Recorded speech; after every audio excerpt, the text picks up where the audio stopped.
Provinsi Banten diduga darurat. Narkoba golongan G.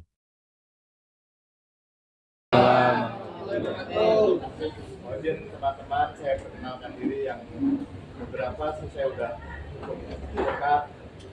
Pertama, saya mengucapkan terima kasih teman-teman sudah mau datang memenuhi undangan dari saya.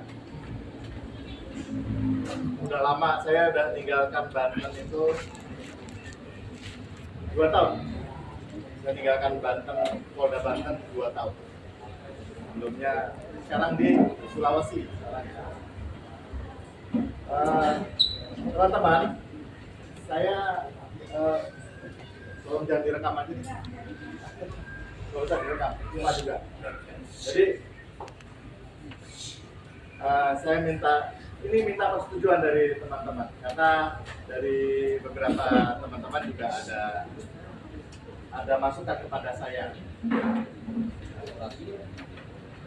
Rencana ini kita menghidupkan yang lama kembali. Ini rencananya ya. Saya baru mau nanya dulu pada teman-teman. Tapi kita pakai sistem yang lebih baik. Kita menggunakan sistem yang lebih baik. Untuk kita membuka apotek. Buka apotek. Pertama saya mau tanya dulu pada teman-teman. Apakah teman-teman ini kita harus kerjasama ya, kita harus kerjasama. Kalau memang ini sepakat dari kita, ini saya juga kita sepakat sama-sama. Kalau nggak sepakat, satu aja nggak sepakat, saya nggak akan maju. Saya hanya mengakomodir dari beberapa rekan-rekan, juga ada beberapa teman-teman yang mau investasi. Sekarang saya mau tanya dulu kepada teman-teman. Tapi sebelum saya tanya, sistem yang saya akan bangun seperti ini. Setiap bulan rekan-rekan akan ada bantuan uang operasional. Setiap bulan. Tapi bukan itu intinya. Ini beda sistem yang sebelumnya sama yang sekarang. Kemudian setiap bulan rekan-rekan juga akan ada arisan. Arisannya setiap bulan sekali per orang dapatnya 2 juta untuk 20 orang. 2 juta untuk 20 orang. Tapi ada yang kasih masukan. Gimana kalau sepeda listrik aja? Nah, sekarang saya mau tanya, mau sepeda listrik atau uang aja? Kalau uang kan bisa dipakai buat apa-apa. Tapi jangan gue. Kita bukan juga jangan dikasih dapat duit terus buat mabok. Jadi ini baru planning saya ya. Ini baru planning dari saya. Terus yang kedua setiap wilayah nanti ada posko. Di Serang ada posko, di Cikande ada posko, di Tangerang ada posko. Poskonya ini untuk apa? Rekan-rekan nanti ada yang piket. Rekan-rekan nanti ada yang piket di posko. Kalau ada permasalahan di beberapa apotek, rekan-rekan yang harus datangin ini. Tapi saya nggak ini juga. Jadi di posko itu nanti rekan-rekan dapat makan. Kemudian ada uang operasional di situ setiap hari. Ya buat rokok, buat bensin adalah di situ.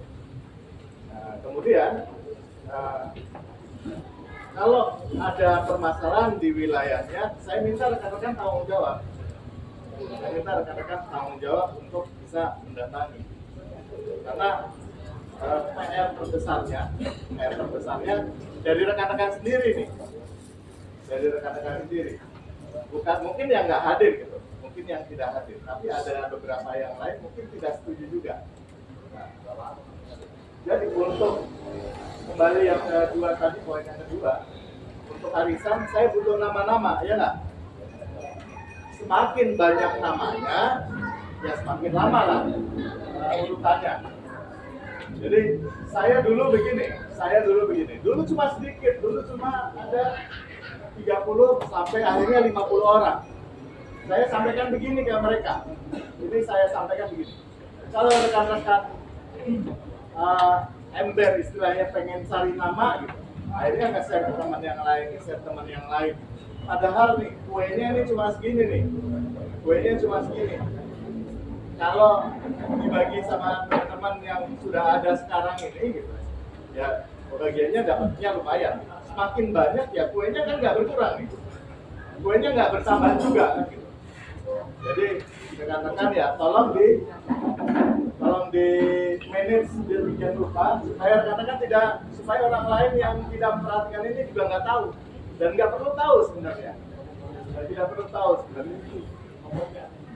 Kemudian yang kedua lagi mengenai arisan tadi, mengenai arisan. Kalau di nama-nama tersebut yang sudah ada di dalam poin arisan tersebut, ya kan? Kalau tiba-tiba juga mengganggu sendiri demi kepentingan pribadinya ya, demi kepentingan pribadinya. Kalau saran dari saya, kita keluarkan dari urutan arisan. Setuju apa enggak? Setuju. Dan ini saya kembalikan ke teman-teman nih, supaya kita sama-sama mengontrol diri, supaya kita juga benar-benar menjaga bahwa ini harus akhirnya berjalan lancar. Ini baru manajemen yang saya tawarkan. Kemudian apabila ada masalah kan pasti akan ada aja ya. Masalah pasti akan ada aja. Itu sampaikan langsung ke saya. Nanti saya ada Andre di sini yang akan menjadi korlap saya, karena saya posisinya jauh. Jadi kalau ada permasalahan langsung japri aja, jangan nunggu. Kemudian saya juga paham. Ada rekan-rekan ada kebutuhan lain, misalnya organisasinya ulang tahun atau ada kegiatan yang lainnya. Gitu.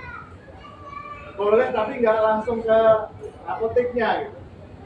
Tidak langsung ke apoteknya, sampaikan langsung aja. Kalau nggak saya boleh japri atau ke Andre. Saya akan akomodir itu. Satu aja. Permasalahannya kadang-kadang kita tuh, sekali lagi nih, ini kita nggak bisa buat memperkaya diri, tapi untuk paling ya nunjang kebutuhan hari-hari, buat bensin, buat rokok, paling hanya bisa buat itu. Tapi ada sebagian orang di pikirannya, wah saya bisa dapat banyak dari situ. Nah, tolong hilangkan yang dari situ. Karena kalau seandainya seperti itu sudah pikirannya, kebersamaannya akan hilang. Mendingan saya nggak mulai, mendingan saya tidak mulai.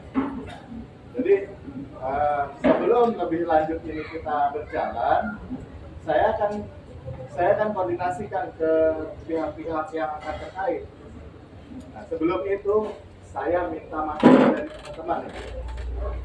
Bagaimana apakah kita siap untuk jalan dengan sistem yang ada, atau ada juga dari rekan-rekan yang memberikan saran metode seperti apa yang lebih baik. Mungkin ada yang lebih baik. Ini baru konsep dari saya sendiri ya, karena saya melihat situasinya sedemikian rupa hebatnya gitu.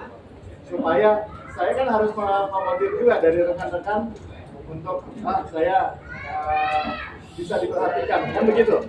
Nah, sekarang saya mau tanya dari teman-teman, mungkin ada masukan dari sistem saya yang baru muncul dari otak saya pribadi, kan, pikiran saya pribadi. Mungkin ada dari teman-teman yang mau disampaikan, silakan dulu.